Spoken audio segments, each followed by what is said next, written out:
E aí pessoal, beleza? Hoje nós vamos então falar desse grupo dos anfíbios na nossa aula 4. Vai ser uma aula rapidinha, porque esse conteúdo para o ensino médio não é tão extenso e aprofundado. Bora lá então. Rapidamente, vamos só lembrar. Nós estamos falando dos cordados e você está aqui dentro do grupo dos cordados. Esse grupo é muito estudado justamente pela proximidade que nós temos desses animais e porque há muitos fósseis, que remetem à história de vida deles, o que permite um estudo mais analítico, um estudo mais aprofundado desse grupo. Por que eles são cordados? Porque eles possuem essa estrutura chamada de notocorda, que é como se fosse um bastão flexível. Quando o animal não tem uma notocorda, por exemplo, e ele tem uma contração muscular, você vê que o corpo dele fica todo enrugado aqui, porque é como se a musculatura contraísse, todo o corpo fosse contraído. Com a notocorda não. Olha aqui, por exemplo. Pensa que isso aqui é um peixe, por exemplo. Então você tem uma contração muscular e essa contração muscular vai gerar um movimento do corpo, que no caso dos peixes, por exemplo, gera um movimento de natação. Então a notocorda é essa estrutura. Então olha aqui, nós já falamos aqui de outros grupos, dos moluscos, dos artrópodes, e hoje nós vamos falar dos vertebrados, não de todos os vertebrados, mas especificamente de um grupo. Qual grupo que é? Os anfíbios, Estamos aqui na classe anfíbia. É um grupo aqui que tem bastante representantes, que são conhecidos de vocês, porque são mais comuns, de se encontrar, não são, por exemplo, sei lá, uma água-viva, que você precisa estar no mar para encontrar. Você pode encontrar uma rã, algum sapo, algum tipo desses animais com muito mais facilidade. Então, nós vamos falar aqui dos anfíbios. Bom, é um grupo bem antigo, que data mais de 200 milhões de anos, Como você sabe disso? Bom, nós temos vários fósseis aí que têm essa datação. Esse grupo é composto ali pelos sapos, rãs, salamandras e cecílias. Cecílias são as conhecidas como vocês como cobras cegas. Então, por favor, não matem as cobras cegas porque elas não fazem nenhum mal e, como sua avó diz, ela não vai te picar e você não vai ficar cego. Então, pode ficar tranquilo. Uma coisa que eu não coloquei aqui, mas que é importante para fazer um comparativo com os répteis, esses animais eles não têm escamas, exceto algumas espécies de cecílias tropicais que têm alguns vestígios de escamas, mas via de regra eles não têm escamas. Os ovos desses animais não têm cascas e nem outro tipo de membrana extraembrionária, e eles são depositados na água ou em locais úmidos. Então é por isso que a água para esses animais é muito importante, não só pela reprodução, mas como nós vamos ver mais para frente, também pela respiração. Os pulmões pareados eles podem ou não estar presentes nesses animais. Assim, se presentes, eles podem também estar reduzidos ou até mesmo ausentes em algumas espécies de salamandras adultas. Os anfíbios atuais, os viventes, que nós conhecemos hoje, eles são de maioria pequenos e respiram através da pele. Então, como eu disse, o pulmão pode estar presente, mas não é uma regra. Falando especificamente das partes do corpo desses animais, então vamos aqui falar do tegumento. Tem algumas estruturas que já são conhecidas, por exemplo, cromatóforo. Faz sentido porque esses animais eles têm coloração, então faz sentido eles terem cromatóforos no tegumento. Glândulas de veneno, de alguma forma para afastar os predadores. Glândula de muco, porque esses animais precisam estar com a pele constantemente molhada, com a pele constantemente úmida. Então eles precisam de glândulas de muco para manter essa umidade. E essa célula de Leydig aqui, tem uma função que não é muito conhecida, mas o que dizem é que ela tem uma função de proteção contra micro-organismos, contra fungos, contra bactérias.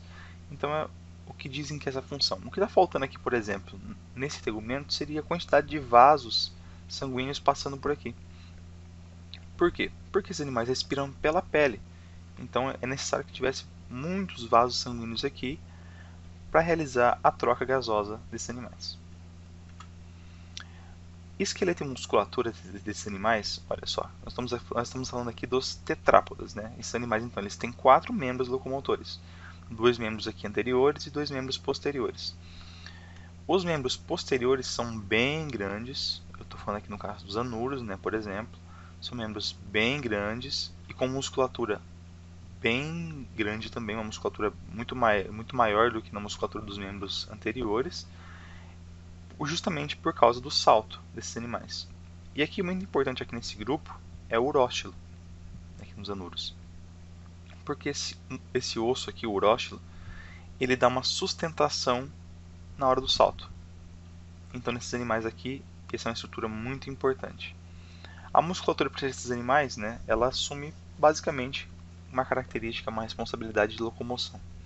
Então, isso aqui é o básico, mais ou menos, do esqueleto e musculatura desses animais. A circulação e respiração ela é meio variada dentro do grupo, mas via de regra, nós vamos pensar desse jeito. Por que variada? Porque você está vendo aqui, por exemplo, o pulmão. Todos eles têm pulmão? Nem todos. Mas vamos considerar aqui.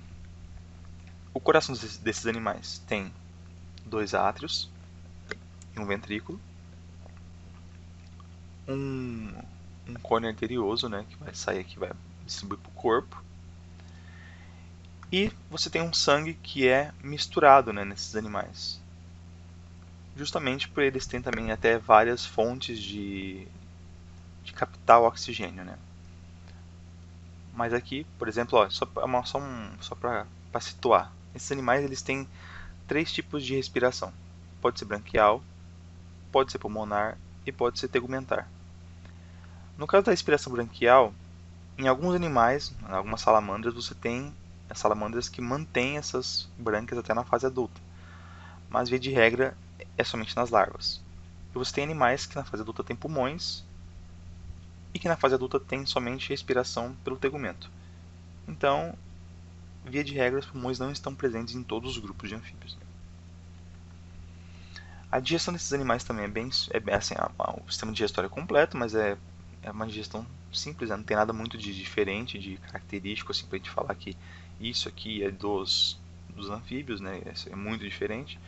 Eles têm um esôfago curto, tem gradualmente, né, ele transiciona para um estômago, um intestino delgado espiralado, e um intestino grosso, que ele é reto e desemboca na cloaca. Então esse aqui é o basicão do sistema digestório desses animais. No caso da reprodução, esses animais eles são dioicos, com fecundação externa e desenvolvimento indireto. Então eles botam ali os ovos, esses ovos vão gerar ali os girinos, esses girinos vão passar por uma fase de metamorfose até chegar no indivíduo adulto. Bom, eu deixei alguns vídeos de sugestões aqui, alguns vídeos relacionados não só a esses animais, mas como a ecologia desses animais e algumas questões importantes. Eu vou deixar aqui na descrição. Então vamos resolver algumas questões. Questão 2, Enem 2015. Os anfíbios representam o primeiro grupo de vertebrados que evolutivamente conquistou o ambiente terrestre. Apesar disso, a sobrevivência do grupo ainda permanece restrita a ambientes úmidos ou aquáticos, devido à manutenção de algumas características fisiológicas relacionadas à água. Uma das características a que o texto se refere é a letra A, reprodução por viviparidade. B, respiração pulmonar nos adultos. C, regulação térmica por endotermia. D, cobertura corporal delgada e altamente permeável. Letra E, locomoção por membros anteriores e posteriores desenvolvidos.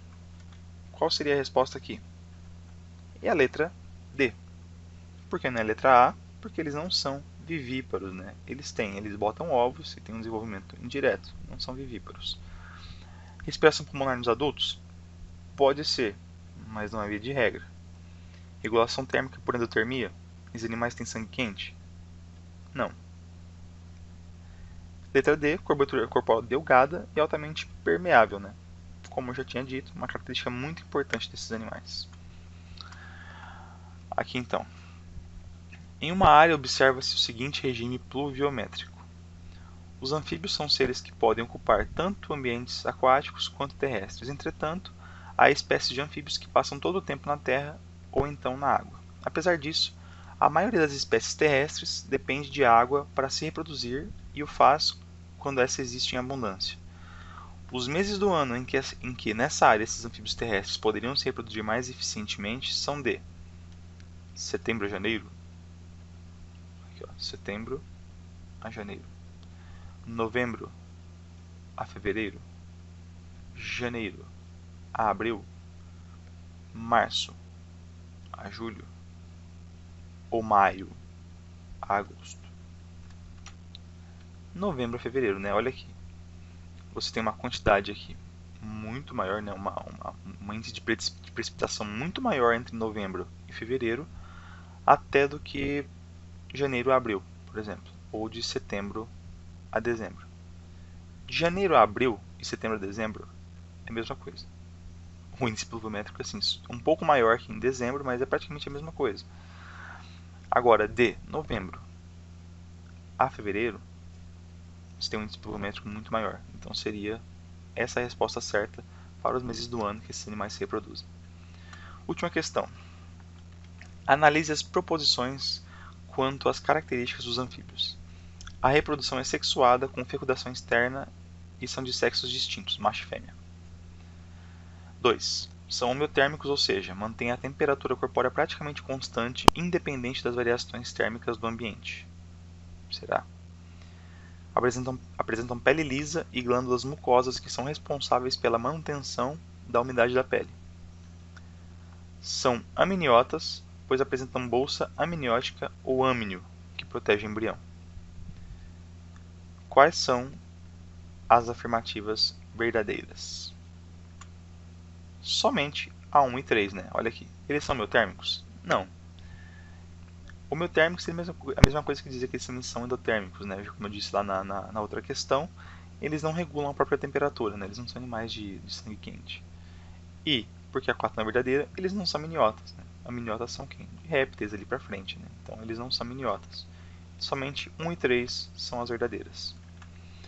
Pessoal, muito obrigado. Obrigado pela atenção. Se tiver alguma crítica, sugestão, por favor, deixe nos comentários ou nos envie algum e-mail. Muito obrigado. Até mais.